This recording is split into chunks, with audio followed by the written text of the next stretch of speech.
Welcome to Good for Bitcoin, a weekly show recorded live every Friday where we recap the top events of the week and talk about everything that is good for Bitcoin. If it's built on Bitcoin, then it's good for Bitcoin. Let's get started.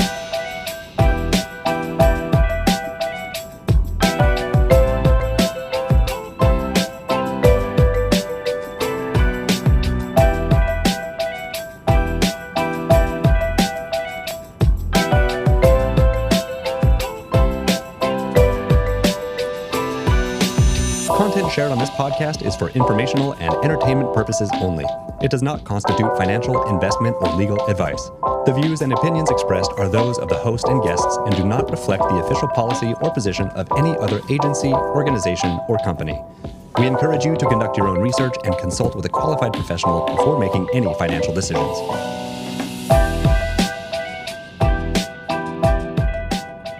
Well, hello, everybody. Happy Friday, and welcome to Good for Bitcoin, your weekly pulse on Bitcoin innovation. We've got a lot to talk about this week. We're going to get into all the BIF 110 drama that has been unfolding. But first, we got to check in with Kate. Kate, how was your week? Hey, Brennan. Yeah, I had a good week. It's been a fun week to work in Bitcoin, I think. Yes. Obviously, some fun things happening with Stacks, but... yeah, seeing Saylor selling Bitcoin, weighing in on the BIP drama. It's been fun. So yeah, we have some cool stories to get into this week that very interesting. Kind of like shaping the whole landscape of where Bitcoin's going, which is awesome. Yeah, you said it well. It's been nice that we've had a lot of good news to cover over the past 2 weeks after a bit of a dry spell, I guess, through most of June. So. Let's get into some of the public company news. You already mentioned it, but yeah, Strategy has sold 3,588 BTC this week. This funds an additional $216 million worth of dividends for STRC and their other yield instruments, but that amount represents only 0.4% of their entire BTC supply. So a very, very, very small drop in the bucket for them. They basically said that this dividend obligations on their preferred stack now structurally require selling BTC, so that never sell era has ended, I guess. Never said that we wouldn't sell, just that you shouldn't sell, as Saylor said. Yeah. This confirms that it's now maybe going to be a structural thing, and they're gonna maybe start regular sells of Bitcoin every week until the price starts to go up. We'll see. We'll have to see. Then we have Strive. They bought 18 Bitcoin and they now hold 19,882 BTC in total. Strive trying to catch up to Strategy as Strategy sells. Close. So close. Orange BTC bought 5 BTC this week. They now hold 3,904 Bitcoin. Then we have Empire Digital. They sold 1,400 BTC, which is pretty sizable amount for them because they now hold 1,514. Yeah, nearly half of their stack. That's a lot. Some updates from some quarterly filings because we are in quarter 2 ending season. American Bitcoin Corp, which is the Trump family company, revealed that they now have 8,000 Bitcoin, which is 500 more than their last update. All right. Good for them. And then we have Boya Interactive International Limited of Japan. They added an additional 108 BTC to their balance sheet, which brings them to 4,201. Cool. That is all. Yeah, all the public companies that I saw this week moving Bitcoin around. So let's get into some news. We got a lot of good stories. So first one is from Stacking DAO. They announced STBTC, which is a liquid staked version of Bitcoin that's built for the upcoming Bitcoin staking launch on Stacks. STBTC will basically let Bitcoin holders earn a yield through staking while keeping their capital liquid and ready to move across the rest of the Stacks ecosystem. So very similar to their other liquid stacking products, but this one is now powered by Bitcoin staking. The underlying BTC is basically paired with an existing with STX backing from STSTX and STSTX BTC. Basically, what this does is it enables BTC holders to earn BTC yield without having STX exposure, which I think is really, really cool. Yeah. So this basically allows you to participate in Bitcoin staking without having to just bother with or deal with holding STX. Like, it's just like kind of handled for you, which is really, really neat. Makes it maybe a little easier for certain institutions or certain folks to participate in Bitcoin staking. Yeah, I think this is really cool. Like, again, you can just plug SDBTC into DeFi that exists on Stacks, whether that's through Bitflow, Zest, and just keep that Bitcoin earning. I mean, Stacking DAO is like a pretty renowned team in the Stacks ecosystem. They've been building the stacking infra for over 2 years. I think at their peak they had over 150 million STX stacked. I could be wrong on that number. Over 40,000 stakers, and no security incidents that I've heard of. So it was a pretty cool launch. Really good way they laid out the product and everything, and I think just they're doing a good job at comparing it to ETH and Solana, and how over on those ecosystems they built these whole financial ecosystems on top of staking, and they're showing how they're going to be able to do that with Bitcoin and Stacks. So I think that they have some good comparisons, and I'm excited for this one. Yeah, I do like how this isn't related to Stacking DAO, but just in general, that the Bitcoin staking product is sometimes being referred to as a Bitcoin bond. Yeah. I think calling it a bond, bonds are generally viewed as very safe, which Bitcoin staking is, because you're still retaining custody of your Bitcoin on the L1. Yeah. Marginal, not crazy yields, right? You're not going to get 20-30% yield on it. Right now, through the Stacking DAO announcement, they said that base yield is expected to be around 2.6%. But that's 2.6%. That is kind of just free Bitcoin on top of your Bitcoin, just for participating in the program. So pretty cool. SDBTC is expected to launch just before the Bitcoin staking release, which is Q3, which we are in right now. So countdown is on. Yeah. Cool to see. Okay, moving on. This story is pretty crazy. Curious of your thoughts on it. So Bonk DAO, which Bonk is a Solana coin. The DAO lost $20 million of their own token. But the question is, was it an exploit, or was it just governance working as intended? So there's a few really good threads on the subject. There's one from Look On Chain, one from Chainalysis.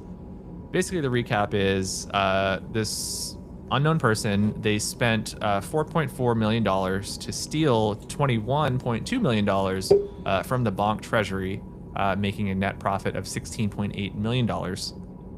The attack basically began on June 30th when an anonymous wallet proposed draining the Bonk's treasury.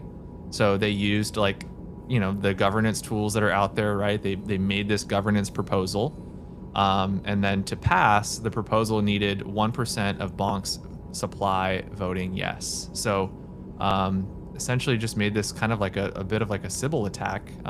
You just needed to have 1% of Bonk's supply to potentially push this through. And on July 4th and 5th, a different wallet acquired that amount. So that was $8 million that was bought on mainstream exchanges and also borrowed via DeFi and then pulled together to construct the over 1% supply needed. By July 6th, the malicious voter had just enough Bonk.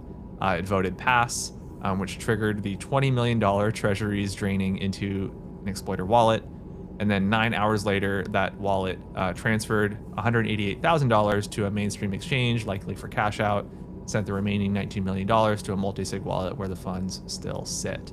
But here's the thing, which is crazy, is that nobody really voted no. There was a couple, I was looking at the address or the governance site, and a few people did vote no, but it doesn't seem like anybody on the Bonk team was even looking at these governance proposals. So yeah, I mean, nobody voted no. Everyone voted yes, and that's, I guess the question is like, was this actually an illegal thing, or was it the system working exactly as designed? That is the question. What's crazy to me is that it only needed 1% of the supply to vote yes in order for this to pass. That seems like an incredibly low threshold and like Yeah. a very poor design. I agree. Yeah, I agree with you. Like, if I would have known that, I would have raised a flag or something. I don't know. Like, hey, this is maybe not a good idea to Yeah. Anyway, to allow this. it sounds like they're coordinating with like exchanges and even like the foundation trying to like get some of the funds back, or like coordinating with law enforcement, but at the same time it's like, hey, we messed up on our own end. Can you help us? It's not really a legitimate ask, you know, if the code worked as intended. Yeah. I think, I don't know. I feel like it would result in being like deemed illegal or deemed like stealing funds by like a court of law. Yeah. Because, you know, it wasn't the intent, right, to allow this to happen. And, Yeah. and that's probably how it would end up getting ruled eventually. But yeah, certainly calls into question. I mean, I think these types of governance proposals are great, but if if you design it to only need 1% of the supply to, you know, allow something like this to go through, then that's a very, very That's flawed just design. like malpractice. Yeah. I don't know. Yeah. Someone's Yeah. going Is it to an inside jail. job? Who knows? Nobody voted no. All right, let's get into the next one. Take it back to the era of Choke Point 2.0. Headline for this one is Kraken will be awarded a $22 million reward with the Delaware Court of Chancery for damage related to Operation Choke Point 2.0. So, to give some context here, Kraken had hired an accounting firm called Mazars as an auditor to like go through their books and, you know, make sure everything they were doing was clean. And for 3 years, they were doing this audit. It came back with clean results. There was no findings of mismanagement, nothing of fraud. And then in December of 2023, literally days before finishing the year-end audit, the accounting firm Mazars just quit. And again, they said that there was no problems with the books. There was no like integrity concerns. They didn't find any fraud. They just walked away. And obviously this is like a huge problem for a company who relies on these audits to publish and be very transparent about how they're working. They also need them for banking and investors and licenses, all of this kind of stuff. So they took Mazars to arbitration for a breach of contract, and they're going to end up winning a $22 million reward a couple years later. And basically they're going to make, they're asking the Delaware Court of Chancery to make this an enforceable judgment. So why they're doing this and kind of like why Mazars quit, even though it was like a very clean kind of job, there was nothing nefarious going on, and it was a paying client. Kraken is saying it was from government pressure. So back in 2023, there was a lot of bank regulators, the feds, the FDIC, the OCC. They were basically warning the financial industry that they shouldn't be working with any types of crypto clients for safety, you know, a bunch of different types of reasons. And then Kraken ended up having FOIA documents prove this. So the FDIC did actually end up sending at least 25 letters privately telling banks to either pause operations or just avoid working with any types of crypto businesses. And that's obviously what we're calling Operation Choke Point 2.0. We've talked about this a lot on the show, and you know how it had some pretty devastating effects for a lot of companies within the crypto industry. And so, yeah, a lot of companies got debanked, they got dropped. A lot of them just took the loss. There was probably no real legal path for them at the time. But Kraken stood up and is fighting it, and they're getting paid for it. And so they're probably going to set a precedent for a lot of companies that went through a lot of similar things where they were just dropped voluntarily or out of the blue. And yeah, we'll see if other crypto companies will kind of follow suit with Kraken and maybe get some reimbursement or some justice. Yeah, that would certainly be nice. I personally have like worked at companies that have been impacted by Choke Point 2.0 directly, Yep. lost their banking relationships in like the Stacks ecosystem. I remember even like Manib actually like posted about Yeah. I think it was like Bank of America, like his personal accounts were just like shut off for no reason during this time, and I think he like was able to get them back partially because he is like a public figure and posted Yeah. about it publicly. And I'm sure that there's plenty of people that, you know, maybe were not in Manib's position and probably, you know, lost and didn't really have any recourse. Yeah. So yeah, it's very real, and we're certainly starting to see the aftermath of that, I guess. But good for Kraken to, you know, to get this money. Yeah. I'm sure 22 million. I mean, it certainly sounds like a big number, but I'm sure that For they them, were it's- impacted yeah. even more than For sure. than that number, you know, Yeah. represents. So, Yeah. but yeah, good for them. Good for them. I can take the next one too if you want. I was kind of Sure. like digging into this. So it's funny, like anytime, I don't know how to describe it, but basically anytime anyone announces like Bitcoin yield, Bitcoin staking, I'm immediately like, we need to dig into this a little bit more.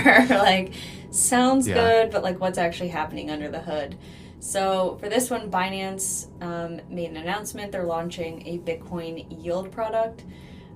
So they're getting into the Bitcoin yield race. And yeah, again, for me, anytime I hear this, I just think, well, like, okay, where is the yield coming from and what is the mechanics that are happening underneath the hood that allow you to earn yield on your Bitcoin? So from my understanding how this works, I'll try and keep it pretty simple because there is some some financial engineering going on here, but basically you would deposit your Bitcoin into Binance Earn. It transfers into, I think it's called BTCY. That's sort of like their Bitcoinized version of your Bitcoin. They then sell call options against it, and then the option premiums are your yield. So then you would get paid weekly in Bitcoin to your spot account. Right now, the strategy is holding around 92 Bitcoin, and so the advertised APR is sitting around 0.41%. Not super high. Yeah, that's pretty low. Yeah, and then I think what's worse is if you look at the fees that Binance is going to charge you on it. So basically, they'll take a 15% cut of the option premiums off the top. So anything that they make, they're taking 15% of that. And then if you want to take your Bitcoin out, then you're also getting charged fees on that. So from my perspective, like what this means is like, if you think the price of Bitcoin is going to stay as is for a long time, you could make some money on this.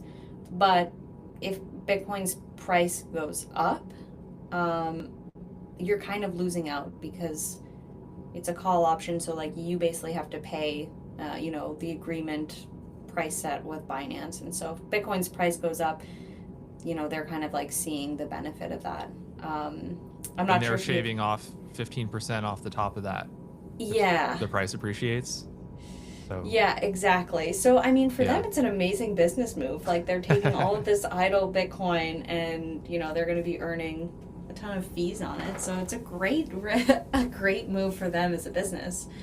But, I don't know. Personally, for me, like, I don't know if this would be worth it. I mean, everyone has to do, like, their own diligence and stuff, but I'm not sure how amazing this is on the user end. I don't know. What are your thoughts? yeah, I mean, I guess it's better than 0%. For sure. Okay, that's but yeah, but it also, like, if you have a lot of Bitcoin, you shouldn't be holding it on any exchange. So I don't know. Yeah, there's certainly, I mean, we obviously are a little bit biased towards the Stacks ecosystem, but Yeah. there's certainly more self-custodial options that are out there that Yeah. are paying higher. Like it's better in almost every way. Your Bitcoin is safer, and you're earning more, and you're paying less fees, right? So yeah, I don't know if I would use this.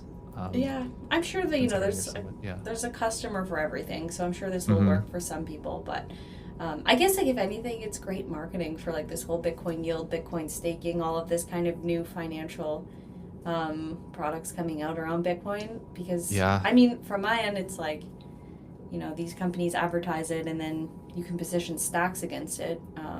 Obviously, it's like the whole self-custody pitch, and the 3% looks nicer compared to a 0.41%, Certainly. especially when you can claim self-custody, full self-custody. But yeah, anyway, it's making a lot of noise. Again, it sounds like really cool, and then you dig under the hood and you're like, I don't know. Yeah. It is kind of funny that we're starting to see so many of these like Bitcoin yield products coming out. It's kind of feeling like Bitcoin yield is like the 2026 version of like just Bitcoin layers, you know, of 2023 or whatever. Exactly. So, but yeah, you know, it is like you said, it's validation. Yeah. And it makes a lot of sense with all these like Bitcoin treasury companies and public companies holding Bitcoin. Like that is sort of the next step, is to, you know, especially with people like being forced to sell their Bitcoin to pay dividends, if that's, you know, if that's their pitch. Like this is obviously a great, you know, Bitcoin yield on top of your Bitcoin is a great selling feature. Yeah. So I think that's where a lot of this new meta comes from. Well, it's maybe a good segue to our next topic. Speaking of like being a forced seller, so I thought this was super interesting.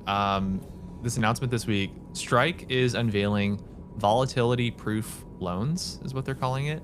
And we've criticized Strike's loans product in the past, but this looks genuinely interesting. So, volatility-proofed loans are Bitcoin-backed loans that they say eliminate all price-triggered loan-to-value actions throughout a loan's term. So if you have a loan through this product, no matter how far Bitcoin's price drops, your collateral will stay untouched as long as you continue your payments and your payments are current. If your loan ends, so the loans I think are a fixed term, they're 6 months. So if that 6 month period ends, there's a 10-day grace period. And if that 10-day grace period passes after a missed interest or maturity payment, collateral can be still used to either fully or partially liquidate and cover the due amount. I guess the max LTV for these is 45%. Like I said, they have a fixed term of 6 months, and they'll charge an additional 3% APR on top of their around 10% APR that they charge for loans. So pretty high amount, you know, like 13 or so percent APR. But could be good especially if you think that 6 months from now, like Bitcoin's price will be higher. You know, if you think maybe 6 months from now, if Bitcoin's price is going to appreciate by 13%, that might be free Bitcoin. If you know, arbitrage in that way. That's kind of, I think, how you have to think about it. So you still would owe the full loan amount in cash at maturity. So you're still having to pay the principal and the interest after that 6 month period. After 6 months, you can either pay that, and Strike will return your Bitcoin to you, or they will liquidate what is needed to pay it off. But yeah, super interesting. It does sound like there's, I think, a little bit more risk that Strike is taking on by offering this. If Bitcoin were to go down a lot, say if Bitcoin had one of its famous, 50% in one day drawdowns that has had multiple times in its history, and it just happened to coincide with your loan ending, Strike could themselves become a forced liquidator while the loan is underwater, and they could lose some money on that. So I'm not sure the exact fine print. I'm sure that there's maybe something in there that protects them from, from becoming, or having this loss kind of that they're taking on themselves. But yeah, super interesting. Volatility proof loans is not a concept that I have, heard many people talk about. No, not at all. Yeah. It's got to be the first. Yeah. Pretty cool. Okay, main story of the week. We got to talk about BIP 110. There's been just a lot of mudslinging on both sides with BIP 110. I'm sure you've all seen it on the timeline. Anybody that's listening has probably seen a lot of posts about it. I really wanted to dig into the facts because it is a BIP. You can go on the Bitcoin wiki and you can actually read it. So I wanted to take a couple things straight from the BIP, and I actually learned some things by reading through the BIP about it, because there is so much mudslinging on both sides. There's not a lot of focus on the facts. So first is the intro that's taken straight from the BIP. So this is the abstract that's at the top. So temporarily limit the size of data fields at the consensus level in order to correct distorted incentives that are caused by standardizing support for arbitrary data and to refocus priorities on improving Bitcoin as money.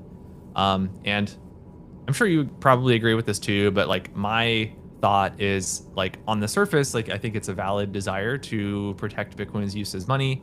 But the implementation, I think, of this is just flawed on so many levels. The primary way that they want to limit this is by filtering certain elements from transactions, namely data within witness data, which is primarily how ordinals are constructed, and limits on TapScript and a few others as well. As we've talked about, like I think a number of times on the show, we've had Charlie Spears on the show also to really dive deeply into this on Luke's opinions on spam on the blockchain. These filters just don't work because there's always ways to bypass them. Bitcoin ordinals, came about, but you could still prune them from your nodes, right? A lot of people figured that out pretty quickly. And then Bitcoin stamps were created as a way of storing arbitrary data on chain by splitting them up into multiple pieces on multiple UTXOs and making them unprunable. So there's always just like these ways around, having this arbitrary data on chain. But to their credit, they actually discuss this directly in the BIP. And they say, there's this quote that says, requiring users to divide their files into chunks of at most 256 bytes, raising the cost both in fees and in effort, sends a clear message that data storage abuses in general are unwelcome rather than sanctioned or supported. So they are basically acknowledging like, hey, yeah, this isn't going to be like 100% successful in removing data from the blockchain, but it's maybe just gonna maybe lessen it a little bit, I guess, and at least send a message that we don't want this type of stuff on Bitcoin. Yeah. But I don't know, it's not terribly hard to create like a Bitcoin stamp compared to like creating an ordinal. I feel like it's just not gonna work, and it seems like it's pretty wide consensus at this point that this BIP is not going to go through. It's going to fail and is going to result in a fork, just like Bitcoin Cash or BSV. So that's my thoughts on that. But I'm curious what you think about it. I'm pretty with you on that. I think like to sum it up, I feel like the whole value of Bitcoin is that nobody gets to decide which transactions are deemed acceptable or legitimate. And I understand where it comes from, but I don't know, it's censorship resistant money. And I just don't think that that's for a small group to decide what that means. I don't know. I align with Saylor on this, so like we could talk about what he says. Yeah, Michael Saylor had this really great tweet this week that I think recaps it all very well. I'm just going to read it verbatim because it's really good. He said, after a decade of block space fears and non-monetary use panics, Bitcoin still has no spam problem. Fees are 1 sat per VByte. Anyone can move any amount globally with immediate processing for 30 cents. The free market has always solved Bitcoin's block space challenges. And that's what it kind of boils down to. Like the fees naturally filter out spam because you don't want to create spam if you have to pay for it. And if people want JPEGs on Bitcoin and they're willing to pay for it, they should just be allowed to do that. And the fees are certainly low right now during like the peak of Bitcoin ordinals and runes, especially, when fees were, I think, upwards of like 400, 500 sats per VByte for a little bit. Certainly it was harder, I guess, to do a standard Bitcoin transaction during that time, but it all kind of leveled out, after a little while. And that's just how it is. I think, the fees are going to naturally kind of do their thing. And this is why Bitcoin layers are so important, right? You can use Bitcoin layers. You can transact on Bitcoin layers, proper Bitcoin layers that settle back to Bitcoin, and are provably inheriting Bitcoin security. Super important. But yeah, I think that's the solution, is to use Bitcoin layers, use Stacks, use Lightning, and fees are certainly much cheaper that way. Yeah, kudos to that. And I think it's cool that he weighs in on this. I mean, as someone who like owns, I don't like, is it 3% of the supply of Bitcoin? It's good that he's like at least involved on the protocol level and, you know, has an opinion on it. Yeah, certainly. I feel I don't know if it's like a change of direction, but he certainly hasn't been very vocal on this type of stuff, I think, in the past. Not at all. Yeah. So for Saylor to there was like the comments on Saylor's post were kind of funny, especially like coming from a lot of the Ordinals folks, because they were like, huh, like it's weird to be like on your side, but yeah, I agree with you 100%. Maya Michael Saylor Maxi? Yeah. That's funny. Yeah. Saylor being the most sensible person in the room is kind of interesting. But anyway, some quick headlines just to round out the week. Saw this, which was a little weird. Tennessee has officially banned Bitcoin ATMs in the state. They say it's an attempt to protect people from scams and fraud.